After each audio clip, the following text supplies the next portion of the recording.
Hello students, how are you. आज हम class 10th जो आईसीएसई बोर्ड है फिजिक्स में पढ़ेंगे रिफ्रैक्शन ऑफ लाइट में क्रिटिकल एंगल और टोटल इंटरनल रिफ्लेक्शन। ये पूछता है, इससे रिलेटेड या तो डेफिनेशन पूछेगा या तो पूछेगा कोई डायग्राम, मतलब वो बना अधूरा बना करके दे देगा और कंप्लीट करने के लिए बोलेगा कि ये डायग्राम कंप्लीट करो। ओके, तो what is the critical angle. सबसे पहले पढ़ेंगे क्रिटिकल एंगल क्या होता है। तो क्रिटिकल एंगल या टोटल इंटरनल रिफ्लेक्शन को समझने के लिए हम रे डायग्राम इसमें पढ़ेंगे।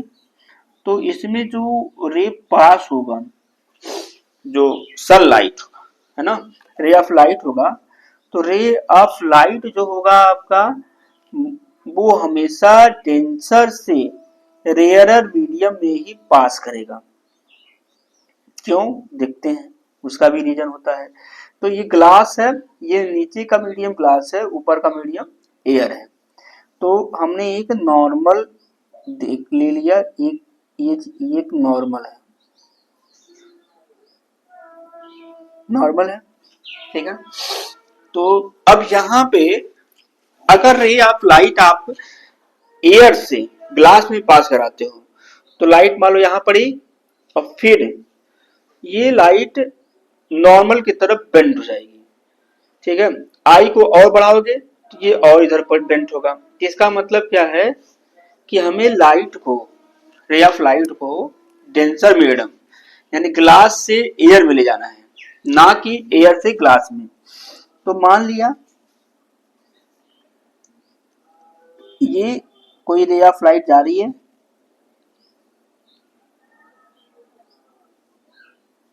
सॉरी थोड़ा सा टेढ़ा हो गया, बस आपको कॉन्सेप्ट समझना होगा। ये आई एंगल ऑफ इंसिडेंस है, ओके। तो ये एंगल ऑफ इंसिडेंस है। तो डेंसर मीडियम से रेयर मीडियम अगर कोई लाइट जा रही है तो वो क्या हो जाएगी, नॉर्मल से अवे बेंट होगी, है ना। ऐसे जाने को तो सीधे जाती, मगर ये सीधी ना जा करके क्या हो जाएगी, ये ऐसे थोड़ा सा इधर हो जाएगी, बेंट हो जाएगी अवे फ्रॉम द नॉर्मल। तो ये लाइट इधर चली जाएगी, ये ठीक। तो दिस एंगल बिटवीन रे, रिफ्रैक्टेड रे and normal is called angle of refraction, okay। तो अब यहाँ पे क्या है, ये आई है, ठीक है, ये इसका रिफ्रैक्शन हो रहा है। तो क्रिटिकल एंगल क्या होता है, क्रिटिकल एंगल अगर इसको, ये जो एंगल है आप बढ़ाते जाओगे, अगर ये मतलब ये एंगल बढ़ा दोगे, मतलब ये अगर यहाँ से पास हो रही है तो ये क्या हो जाएगा, और थोड़ा सा बेंड हो जाएगा। और अगर आई को बढ़ा देते हैं तो ये और ज्यादा बेंड हो जाएगा।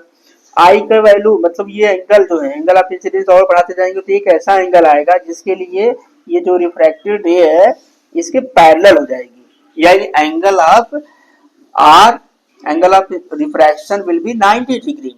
तो जिस एंगल ऑफ इंसिडेंस के लिए from denser medium to rare medium angle of refraction will be 90 degree, तो इस एंगल ऑफ इंसिडेंस को क्या बोलते हैं, क्रिटिकल एंगल।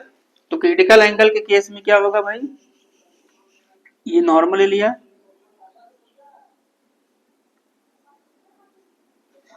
तो ये नॉर्मल ले लिया भाई, थोड़ा सा ये एंगल और बढ़ा दिया, मतलब हमने इस तरह से एंगल लिया,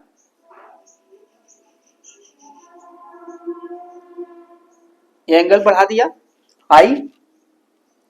अब ये जो एंगल आई है वो सी के बराबर कर दिया, सी मतलब क्रिटिकल एंगल। तो उस कंडीशन में ये जो रे होगा, इसके ये जो मीडियम, ये जो सरफेस है, सरफेस की पैरेलल हो जाएगी, इसके पैरेलल, यानी ये जो आर जो होगा वो 90 डिग्री होगा, ठीक है। तो इस सी को, जो सी होगा, this is critical angle,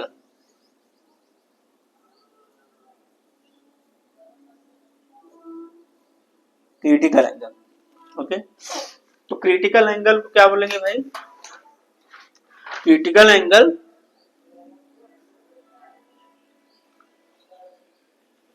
critical angle is the angle of incidence, ठीक है ना, angle of incidence in the denser medium corresponding to which the angle of refraction in the error medium is 90 degree, ठीक है ना। तो आप अपने word में लिख सकते हो critical angle is the angle of incidence in the denser medium in which angle of refraction is 90 degree, ठीक है ना। तो एंगल ऑफ रिफ्रैक्शन, ये रिफ्रैक्शन एंगल जो है 90 डिग्री, जिस एंगल के लिए ये जो है क्रिटिकल मतलब एंगल ऑफ रिफ्रैक्शन 90 डिग्री हो जाता है, तो सी को क्या बोलते हैं, क्रिटिकल एंगल बोलते हैं। Okay, this is the critical angle.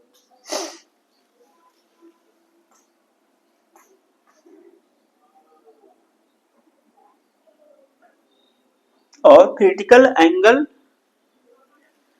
में जो रिफ्रैक्ट, जैसे मान लिया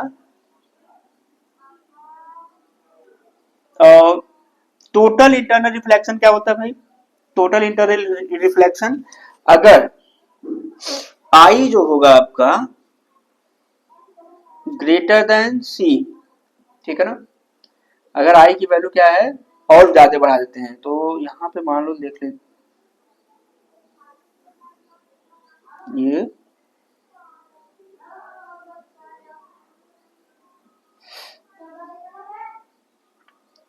क्रिटिकल एंगल की वैल्यू मतलब आई की वैल्यू, एंगल ऑफ इंसिडेंस जो है क्रिटिकल एंगल से ज्यादा कर देते हैं, मतलब अब रे आपका और ये एंगल और बढ़ा देते हैं,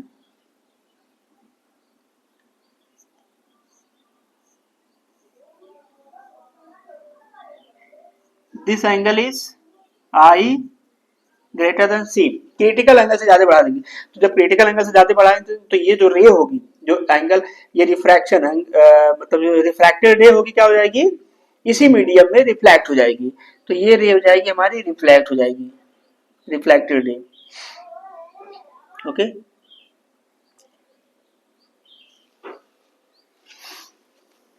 तो ये भी आई हो जाएगा। तो इस कंडीशन में जो मतलब इसको हम बोलते हैं total internal reflection.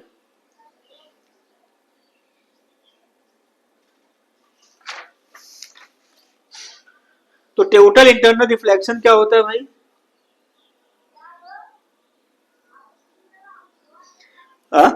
Total internal reflection का मतलब क्या हुआ कि जब देखो डेंसर मीडियम में ही रहेगा, डेंसर मीडियम से रेयर मीडियम में लाइट जा रही है और जो एंगल ऑफ इंसिडेंस है क्रिटिकल एंगल से ज्यादा हो जाएगा, तो जो रे ऑफ लाइट होगी वो उसी मीडियम में ही रिफ्लेक्ट हो जाएगी।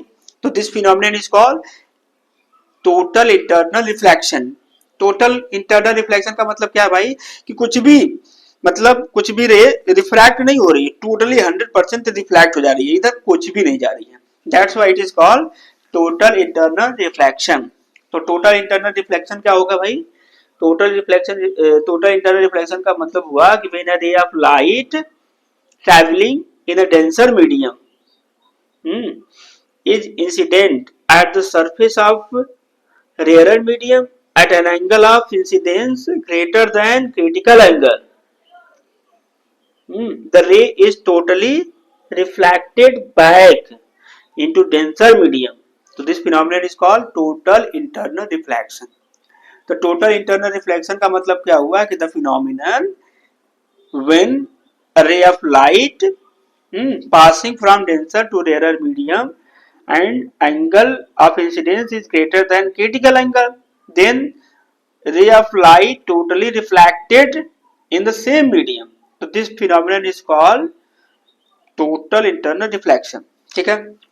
तो देखो भाई, ये जब इंसिडेंस एंगल होता है यानी एंगल की वैल्यू क्रिटिकल एंगल से कम होती है, तो ये रिफ्रैक्शन हो जाता है, यहाँ पे सिर्फ रिफ्रैक्शन हो रहा है। और जब इंसिडेंस एंगल की वैल्यू क्रिटिकल एंगल के बराबर हो जाती है, तब ये जो होगा आपका मतलब एक ऐसा मतलब एंगल की वैल्यू जब बढ़ाते जाते हैं तो एक ऐसा कंडीशन आता है जिसमें refraction angle of refraction 90 degree हो जाता है, या ये जो रे है रिफ्रैक्टेड रे सरफेस की जो इस सरफेस के पैरेलल हो जाता है, तो this is called critical angle. और जब angle of incidence critical angle से ज्यादा हो जाता है तो ये जो रे है उसी मीडियम में रिफ्लेक्ट कर जाती है टोटली, तो इसको हम टोटल इंटरनल रिफ्लेक्शन कहते हैं। ओके, अब यहाँ पे देखिए इसमें जो एक रिलेशन होता है जिसमें न्यूमेरिकल भी आता है कभी कभी, तो इसके लिए क्या है भाई, स्नेल्स लॉ पढ़े हो? Snell's law,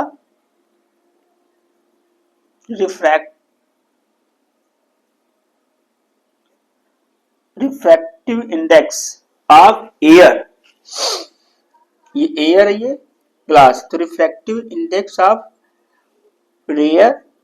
air with respect to glass equal to क्या हो जाएगा, साइन इंसिडेंस, साइन आई क्या है, आई सी है upon sine R, R 90 degree, तो 90 डिग्री, तो साइन 90 की वैल्यू 1 होती है, तो it is only sine C. तो refractive index of medium A ये हो गया, refractive index of glass, refractive index of air with respect to glass, तो इसको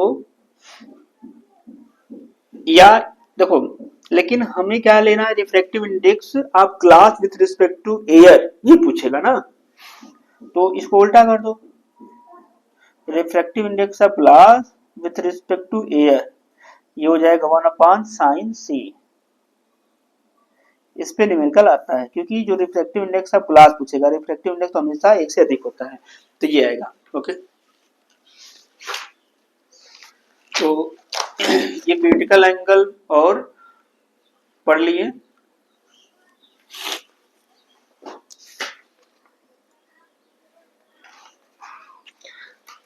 प्रिज्म में हम लोग पढ़ेंगे थोड़ा सा, जो कि आता है रे डायग्राम प्रिज्म में कंप्लीट करने के लिए, total internal reflection through a prism, right angle,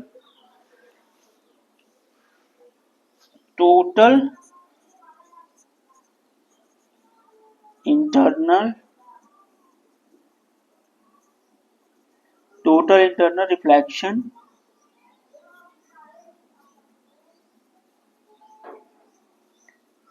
in a prism. Prism में रे डायग्राम आता है, तो इसमें हम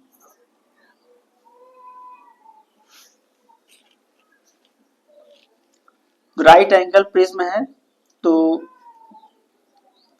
राइट एंगल प्रिज्म में 90 डिग्री, तो थ्रू 90 डिग्री देखते हैं, लाइट 90 डिग्री पे पास करेगी। ओके, तो देखो ये है right angle prism 45 degree, this is 45 degree, और ये ऐसे पास कर रही है, हाँ? ये देखो ऐसे जा रही है इसके बाद इसका रिफ्रैक्शन क्या होगा, क्रिटिकल एंगल जो होता है आपको ग्लास के लिए क्रिटिकल एंगल पता होना चाहिए, क्रिटिकल एंगल 42 डिग्री होता है, ठीक है, उसी के आधार पर हम इसका रिफ्रैक्शन मतलब करेंगे। ये 90 डिग्री है, तो 90 डिग्री पे जा रही है भाई, तो 90 डिग्री पे जाएगी तो क्या होगा, 90 डिग्री पे ये मतलब रिफ्रैक्ट हो जाएगी, तो सीधे सीधे ये चली जाएगी यहाँ पे, यहाँ तक तो कोई दिक्कत नहीं है, क्योंकि ये नॉर्मली पड़ रही है तो नॉर्मली रिफ्रैक्ट हो जाएगी। अब यहाँ पे क्या बनाओ, नॉर्मल बनाओ, अब यहाँ पे दिमाग लगाना पड़ेगा, आप पता करो ये एंगल ऑफ इंसिडेंस है, तो एंगल ऑफ इंसिडेंस के आधार पर ही अब इसका रिफ्रैक्शन होगा कि रिफ्लेक्शन होगा कि क्या होगा वो हम पता करेंगे। ओके, या तो रिफ्रैक्ट होगा, या तो एंगल ऑफ रिफ्रैक्शन 90 डिग्री होगा, या इंटरनली रिफ्रैक्ट हो जाएगी, इंटरनली रिफ्लेक्ट होगी। ओके, तो ये 45 degree, this angle is 45 degree, ये 90 डिग्री है, तो this angle is also 45 degree and this angle is 45 degree. Okay, तो ये 45 हो जाएगा, तो 45 हो गया। तो दिस एंगल, ये जो है इंसिडेंस एंगल 45 डिग्री है, इसका मतलब ये क्रिटिकल एंगल से ज्यादा है। तो इसका मतलब क्या है कि ये टोटल इंटरनल रिफ्लेक्शन होगा। तो तो ये लाइट रिफ्लेक्ट हो जाएगी। तो एंगल ऑफ इंसिडेंस 45 है, तो रिफ्लेक्शन भी क्या हो जाएगा, एंगल ऑफ रिफ्लेक्शन भी 45 होगा। ओके, तो ये इस तरह से आ जाएगी लाइट, ये 45 होगा, ये 90 डिग्री हो जाएगा और सीधी चली जाएगी। ये 90 डिग्री क्यों होगा, क्यों होगा भाई, क्योंकि 45, ये भी 45 है, तो ये 45 तो 90 डिग्री होगा। इस वजह से ये थोड़ा सा ज्योमेट्री लगानी पड़ेगी। ओके, गॉट इट, समझ में आ गया।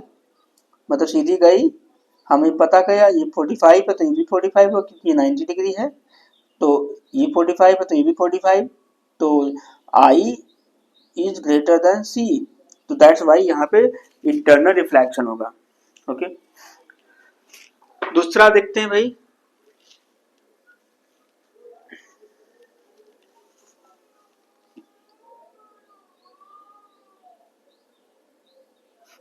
अगर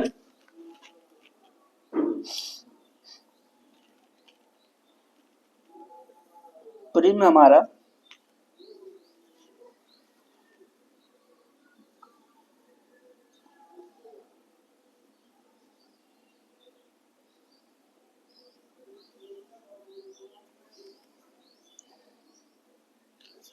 ये 90 डिग्री है, तो वो लग तो नहीं रहा, लेकिन 90 डिग्री मान लो, 90 डिग्री मतलब ये 90 डिग्री है ना। तो लाइट अगर ऐसे पड़ रही है तब क्या होगा, नॉर्मली लाइट ऐसे पड़ेगी, यहाँ पर भी हम डाल सकते थे ऐसे। तो ये लाइट ऐसे जा रही है 90 डिग्री, तो 90 डिग्री है तो 90 डिग्री पर ही जाएगी यहाँ पे, कोई दिक्कत नहीं। अब यहाँ पे क्या करो, नॉर्मल बना दो।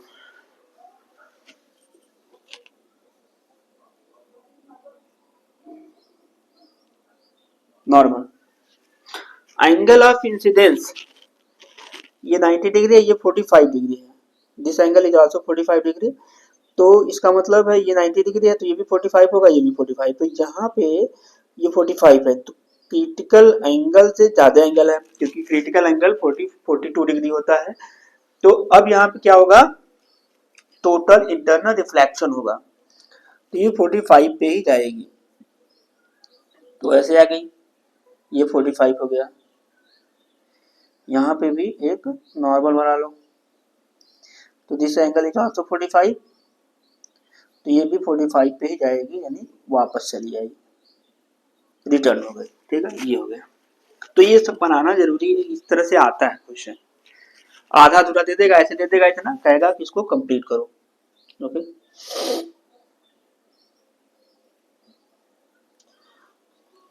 और इक्विलैटरल प्रिज्म अगर लेते हैं, नेक्स्ट पेज पे करते हैं, इक्विलैटरल प्रिज्म।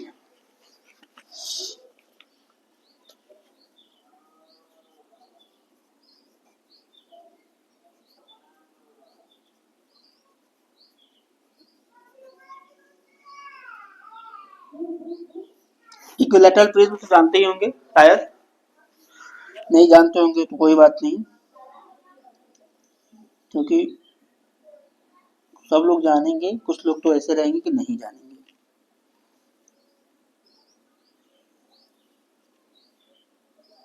नहीं, जो जान रहे हैं तो अच्छी बात है, और जो नहीं जान रहे और अच्छी बात है, क्योंकि वो एक अच्छे श्रेणी में है।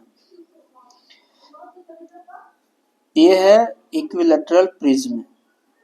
इक्विलैटरल प्रिज्म का मतलब होता है कि ईच इक्विलैटरल एंगल जानते ही होंगे, 60 डिग्री हो, each angle is 60 degree. Okay, तो ईच एंगल इज 60 डिग्री, तो ये 60 डिग्री है, ये भी 60 डिग्री, ये भी 60 डिग्री, ये भी 60 डिग्री। ओके, तो अब यहाँ पे देखो, एक रे ऑफ लाइट ऐसे जा रही है, नॉर्मली पड़ रही है, नॉर्मली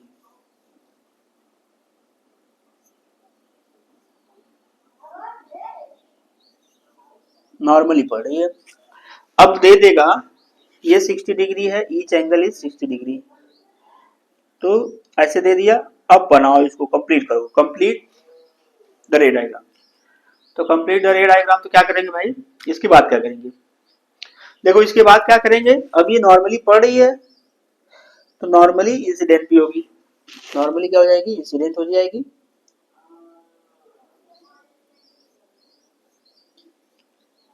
ये बात यहां तक ठीक।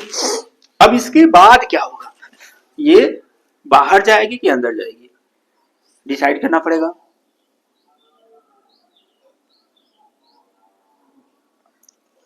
इसका रिफ्लेक्शन होगा कि रिफ्रैक्शन होगा, ये देखना पड़ेगा। तो सबसे पहले आपको पता करना पड़ेगा आई, एंगल ऑफ इंसिडेंस। तो एंगल ऑफ इंसिडेंस पता करना पड़ेगा। तो देखो भाई, ये है तुम्हारा 60 डिग्री, ये 90 डिग्री, बचा कितना, 30 डिग्री। ये 30 डिग्री हो गया, ये तो ये 30 है, तो हमको तो आई पता करना है, तो ये एंगल 60 डिग्री हो गया, दिस एंगल इज 60 डिग्री। तो एंगल 60 डिग्री हो गया, इंसिडेंस एंगल 60 डिग्री हो गया। तो इंसिडेंस एंगल जो 60 डिग्री है वो आपका क्रिटिकल एंगल से बड़ा है। जब कोई भी एंगल क्रिटिकल एंगल से बड़ा होता है, यानी angle of incidence is greater than critical angle, तो वहां पे इंटरनल रिफ्लेक्शन होगा, यानी रिफ्लेक्ट हो जाएगा। तो रिफ्लेक्ट होगा तो जाएगा किधर, तो एंगल ऑफ रिफ्लेक्शन में 60 डिग्री हो जाएगा, तो इधर 60 डिग्री होगा, इधर 30 डिग्री होगा, यानी इसी की तरह होगा। यानी रे आपकी कहाँ चली जाएगी, ये सीधी चली जाएगी भाई। ये 60 डिग्री हो जाएगा, ये 30 डिग्री, ये 60 डिग्री, तो 90 डिग्री हो जाएगा। फिर ज्योमेट्री लगाओ, ये हो गया। ठीक है, कोई दिक्कत अगर है तो आप कमेंट करिए। देखो ऐसे गई 60 डिग्री पे पड़ी, मतलब ये 60 डिग्री, ये 30 डिग्री है, ठीक है, तो ये 60 डिग्री हो जाएगा। तो आई ग्रेटर देन सी, तो there will be total reflection. तो ये 60, ये भी 60 हो जाएगा, ओके। ये 60 है तो ये 30 हो गया, तो 90 डिग्री है, तो इसलिए ये 90 डिग्री पे ये चली जाएगी।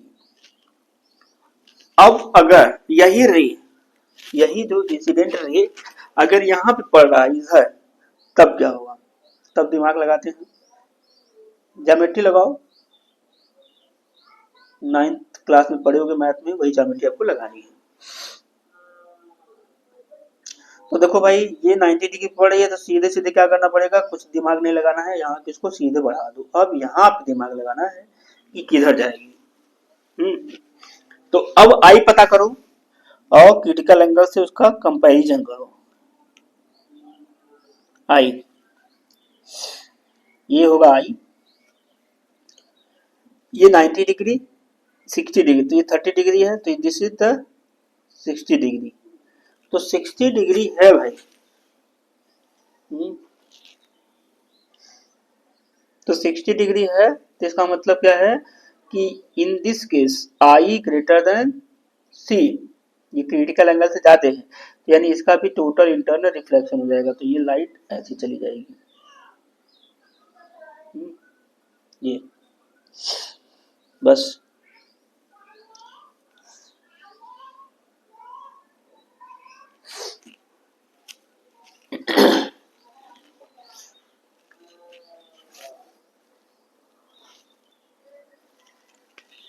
अब अगर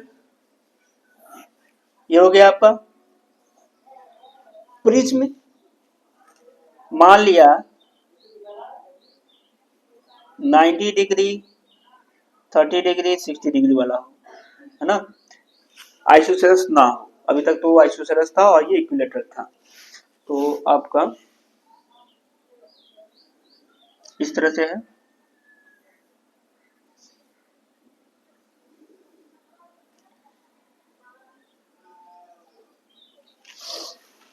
this is 30 degree, this is 60 degree, 60 degree,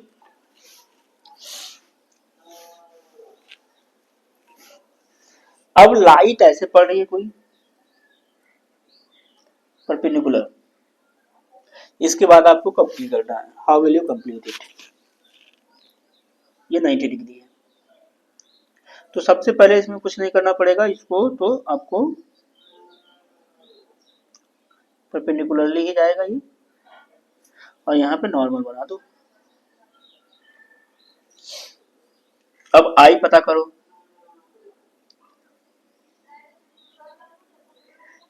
ये 90 डिग्री, 60 डिग्री, तो ये 30 डिग्री हो जाएगा, तो ये 60 डिग्री। तो 60 डिग्री का मतलब क्या हुआ कि एंगल ये जो होगा आई greater than C, critical angle से ज्यादा है, तो क्या हो जाएगा, ये आपका टोटल इंटरनल रिफ्लेक्शन होगा। तो टोटल इंटरनल रिफ्लेक्शन होगा तो 60 डिग्री पर ही ये रिफ्लेक्ट हो जाएगी।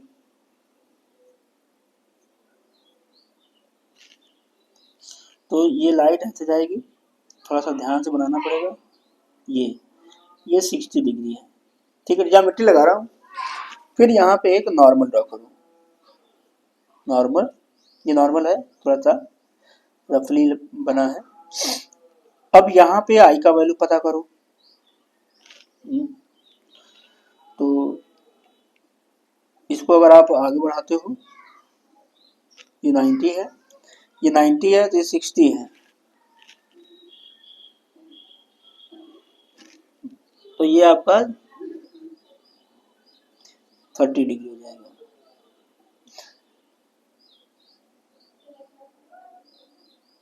तो आई यहाँ पे लेस देन सी हो गया।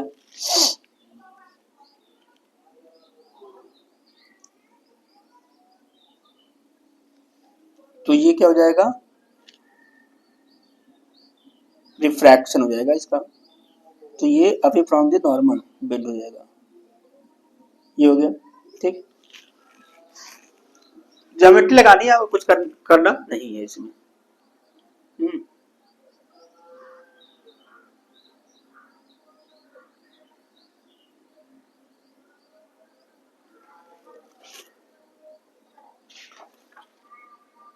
तो आशा करता हूँ कि इसमें आप लोग को समझ में आया होगा।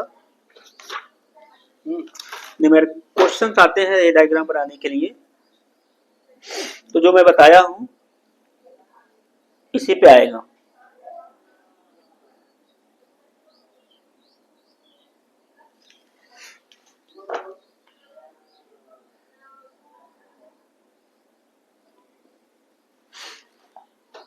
एक क्वेश्चन है, टेक्स्ट बुक का है आपके कंसाइज का।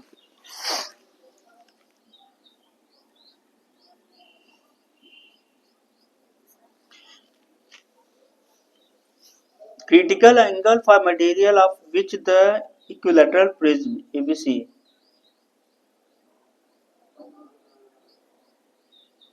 क्रिटिकल एंगल यहाँ पे सी ये दे दिया है 60 डिग्री, ठीक है, तो जो दिया है उसको तो मानना पड़ेगा हमें।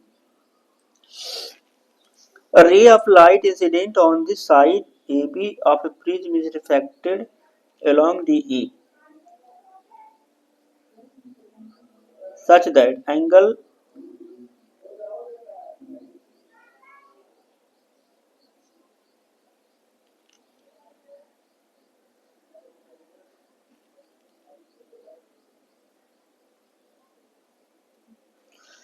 देखो भाई इक्विलैटरल प्रिज्म है, तो थोड़ा सा देख लेते हैं।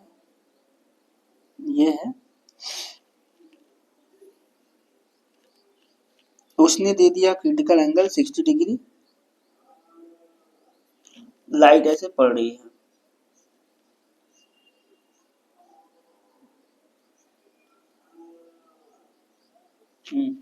ये 90 डिग्री।